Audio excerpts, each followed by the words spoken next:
Bismillahirrahmanirrahim. Assalamualaikum warahmatullahi wabarakatuh. Sebagaimana kita sudah ketahui bahwa Islam itu masuk ke Nusantara bukan di abad ke-14, melainkan di abad ke-7 Masehi. Kemudian cara masuknya bukan dengan cara orang-orang dari Gujarat, dari India, kemudian dari Baghdad itu berdagang. Tidak. Islam masuk ke Nusantara karena memang berdasarkan misi dakwah. Orang-orang alim ulama pada saat itu mereka berdakwah datang ke Indonesia untuk menyebarkan Islam. Adapun berdagang adalah sampingannya saja. Misi utamanya dakwah, sampingan untuk mencari bekal kehidupannya dengan cara berdagang. Nah, Islam itu awal masuknya abad ke-7. Namun, saat masuk abad ke-7 itu baru proses pengenalan Islam. Islam belum begitu tersebar di Nusantara. Kemudian penguatan nilai-nilai keislaman terjadi pada abad ke-13. Itu nilai-nilai tentang sholat, nilai-nilai tentang zakat, nilai-nilai tentang puasa, tentang sikap sosial, tentang dakwah, tentang toleransi dan lain sebagainya mulai diberikan penguatan-penguatan. Kalau masa abad ke-7 itu minimal hanya dakwah mengenai masalah tauhid, masalah ketuhanan. Kemudian dikuatkan lagi di abad ke-13 untuk membahas nilai-nilai keislaman, nilai sosial, ya, nilai pendidikan, nilai ekonomi, nilai politik dan lain sebagainya. Nah, kemudian sebagaimana kita tahu bahwa dakwah Islam di Pulau Jawa ini dipelopori oleh 9 orang wali. Namun ternyata 9 orang wali yang kita kenal sebagai Wali Songo ini adalah generasi ketiga. Jadi mereka bukan ulama yang pertama kali membuka dakwah Islam di tanah Jawa.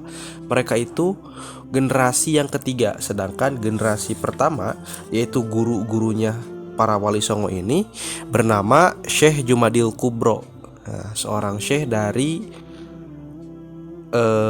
Timur Tengah, kalau dari Samarkand, dan Syekh Datuk Kahfi. Nah, mereka berdua ini adalah orang yang pertama kali membuka jalur dakwah di Pulau Jawa. Kemudian ternyata kalau kita tahu selama ini Wali Songo itu artinya wali, ya wali, Songo 9, jadi wali yang 9 dari bahasa Jawa. Ternyata ada ejaan lain yang mengatakan bahwa Wali Songo itu disebutnya Wali Sanna. Wali Sanna ini artinya terpuji. Maksudnya Wali Sanna ini adalah wali yang melakukan hal-hal terpuji sehingga dihormati umat Islam ketika saat itu dan membuat musuh Islam ciut. Ya, apakah musuh Islam pada saat itu penjajah atau mungkin musuh Islam dalam hal akidah, orang-orang musyrik mungkin pada saat itu. Nah, kemudian kalau kita buka Al-Quran pada surat Yunus ayat 62 dan 63 ini dijelaskan tentang wali Allah. A'udzubillahi minasyaitonirrajim.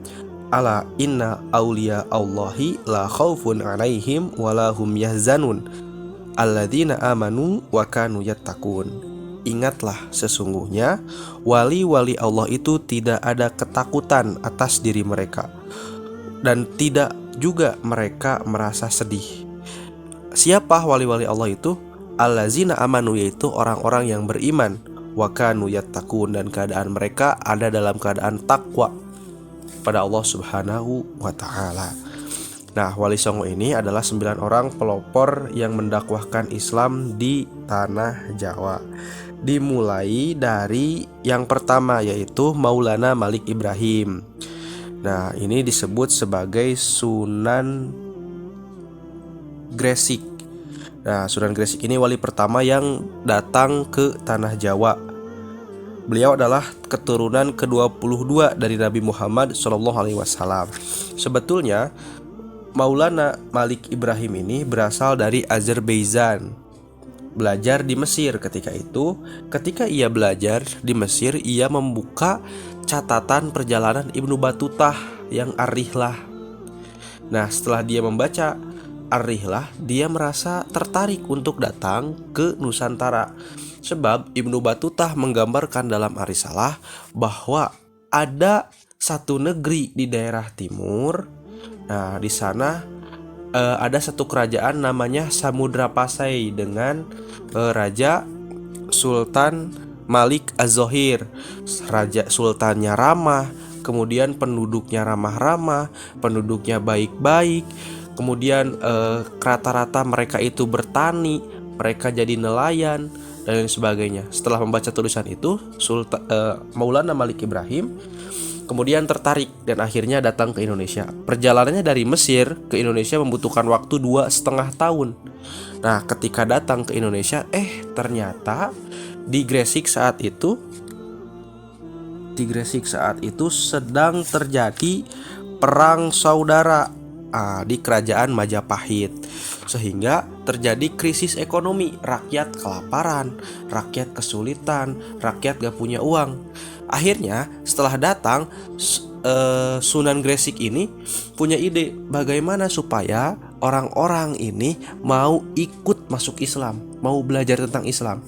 Ternyata Sunan Gresik tidak membangun masjid, tidak membangun pesantren. Yang pertama kali ia bangun adalah bendungan. Ternyata di saat kerajaan Majapahit krisis pangan, kekurangan makanan, ya, padi-padi gagal panen, Sunan Gresik akhirnya punya ide bagaimana kalau kita bikin bendungan. Nah, jadi kita bisa mengontrol debit air yang masuk dan keluar dari sawah-sawah kita. Kemudian kita bisa ngatur jalur air untuk membuka sawah-sawah baru, lahan-lahan baru untuk ditanami padi. Nah, awalnya gak ada yang bantu, beliau cuman sendiri, beberapa orang yang membantu. Akhirnya masyarakat datang semakin banyak. Setelah datang semakin banyak, mulailah Sunan Gresik memberikan dakwahnya dengan cara memberikan contoh. Nah, beliau itu sholat, beliau itu zikir, beliau itu mengaji. Nah, setelah itu kemudian masyarakat mulai penasaran, Sunan, engkau sedang apa? Kemudian setelah itu barulah dijelaskan, saya sedang sholat, saya sedang zikir, saya sedang membaca Al-Quran dan lain-lain. Nah, setelah itu barulah rakyat bersimpati dan akhirnya banyak yang mau memeluk Islam sebagai agama. Yang kedua adalah Sunan Ampel, dianggap sebagai sesepuh wali lainnya, ya. Karena periode datangnya hampir sama dengan Sunan Gresik. Pesantrennya bertempat di Ampel Denta, Surabaya. Nah, beliau itu sunan yang bergerak di daerah timur, di daerah Surabaya. Kemudian yang ketiga ada Sunan Bonang atau nama aslinya Makhdum Ibrahim. Sunan Bonang ini putranya atau anaknya Sunan Ampel, berdakwah melalui kesenian. Nah, Sunan Bonang melakukan dakwah melalui kesenian untuk menarik hati penduduk pada saat itu. Nah, ia disebut-sebut sebagai orang yang menulis suluk wijil dan tembang tombo ati, ya. Kemudian yang keempat ada Sunan Derajat. Sunan Derajat ini adalah anaknya Sunan Ampel juga, seperti Sunan Bonang, jadi adik kakak dengan Sunan Bonang. Nah, Sunan Derajat ini adalah wali yang bergerak di bidang sosial. Nah, Sunan Derajat ini orang yang sangat sosial. Jadi beliau itu sangat dekat dengan masyarakat. Nah, dia terkenal dengan gerakan penyatuan anak yatim dan orang-orang duafa sebagai bentuk gerakan sosial yang ia cetuskan. Tembang Macapat Pungkur adalah ciptaannya. Nah, kemudian ia menekankan bahwa kedermawanan, kerja keras, dan peningkatan kemakmuran masyarakat sebagai dasar dakwah Islamnya. Kemudian yang kelima ada Sunan Kudus, putra Raden Usman Haji. Beliau adalah wali yang aktif dan dekat dengan pemerintah Kesultanan Demak pada saat itu. Beliau diangkat sebagai panglima perang, sebagai penasehat sultan, sebagai mursyid, sebagai guru, kemudian juga sebagai hakim negara. Jadi setiap wali itu punya keahlian masing-masing. Ada yang ahli di bidang kesenian, ada yang ahli di bidang kemasyarakatan, juga ada yang ahli di bidang pemerintahan. Nah, kalau Sunan Kudus ini dia ahli di bidang pemerintahan, dia dekat dengan raja-raja, dia dekat dengan bangsawan-bangsawan, sehingga dia sebelum mau mengislamkan masyarakat, dia mencoba mengislamkan dulu pemerintahnya, mengislamkan dulu raja-rajanya. Karena kalau rajanya sudah Islam, dia yakin nanti rakyatnya juga pasti ngikutin rajanya. Nah, seperti itu. Kemudian yang keenam ada Sunan Giri. Sunan Giri ini muridnya Sunan Ampel. Ia berdakwah di Giri. Dekat dengan Gresik. Nah, kemudian beliau itu punya peran dakwah ke timur Indonesia. Jadi beliau itu di satu daerah namanya Giri, daerah timur Jawa Timur. Nah, dakwahnya itu ke timur Indonesia, ke Maluku, ke NTT, mungkin ke Nusa Tenggara, ke Irian, Sulawesi dan sebagainya. Kemudian yang ketujuh ada Sunan Kalijaga. Nah, Sunan Kalijaga ini adalah anak Adipati Tuban. Jadi anak seorang bupati ya. Nama ayahnya itu Temenggung Willy Tikta atau Sayyid Ahmad bin Mansur. Nah, nama yang lebih terkenal adalah Syekh Subakir. Jadi Sunan Kalijaga ini anaknya Syekh Subakir. Muridnya Sunan Bonang. Beliau ini Sunan Kalijaga berguru kepada Sunan Bonang.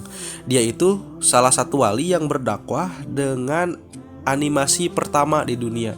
Kalian tahu tidak animasi pertama di dunia apa? Adanya di Indonesia.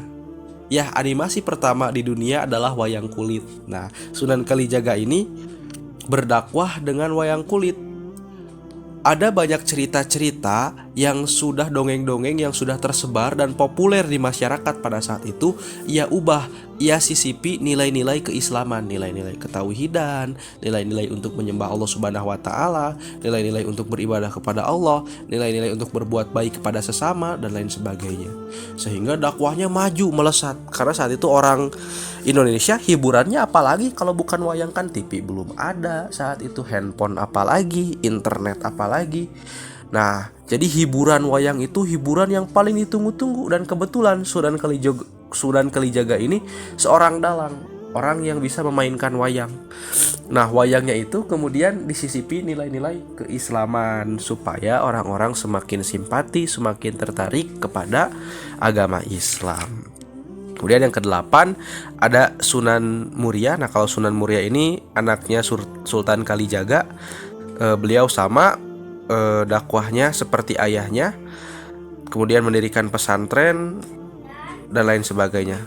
Kemudian yang terakhir ada Sunan Gunung Jati. Nah, Sunan Gunung Jati ini adalah satu-satunya sunan yang berasal dari Jawa Barat.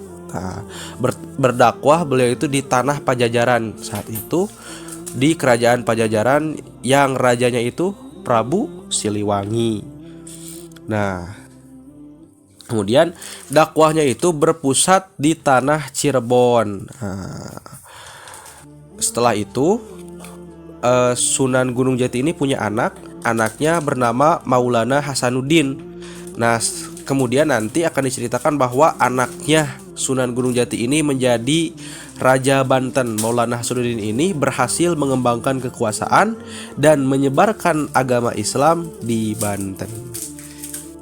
Ya, itu demikian cerita tentang, bukan cerita, kisah mengenai sejarah mengenai Wali Songo, wali yang 9 di tanah Jawa. Perlu kita ketahui juga bahwa pada saat itu masyarakat Indonesia karakternya sama seperti sekarang ya. Orang Indonesia itu ramah-ramah, orang Indonesia itu murah senyum, orang Indonesia itu mudah beradaptasi dengan sesuatu yang baru. Tapi kebetulan pada saat itu di Jawa itu yang tersebar duluan di tanah Jawa, berbeda dengan daerah Sumatera dan Maluku. Di Jawa itu yang pertama kali menyebar itu agama Hindu dan Buddha, sehingga orang-orang di Jawa itu kebanyakan beragama Hindu dan Buddha, karena kerajaan juga Hindu Buddha. Mataram, Majapahit itu Hindu Buddha. Nah, sehingga mau tidak mau cara dakwah para Wali Songo pun disesuaikan dengan karakter orang-orang Jawa pada saat itu, yang suka wayang, yang suka kesenian, yang percaya hal-hal mistis. Itu yang percaya dongeng-dongeng itu disisipi nilai-nilai keislaman supaya Islam lebih mudah diterima dan Islam lebih mudah menyebar di tanah Jawa. Ya, begitu mungkin. Alhamdulillah kita mah hidup di zaman yang Islamnya sudah kuat. Mudah-mudahan ya Islamnya sudah tersebar secara luas. Mudah-mudahan membuat kita semakin termotivasi, semakin semangat untuk belajar tentang ilmu-ilmu keislaman. Demikian, wassalamualaikum warahmatullahi wabarakatuh.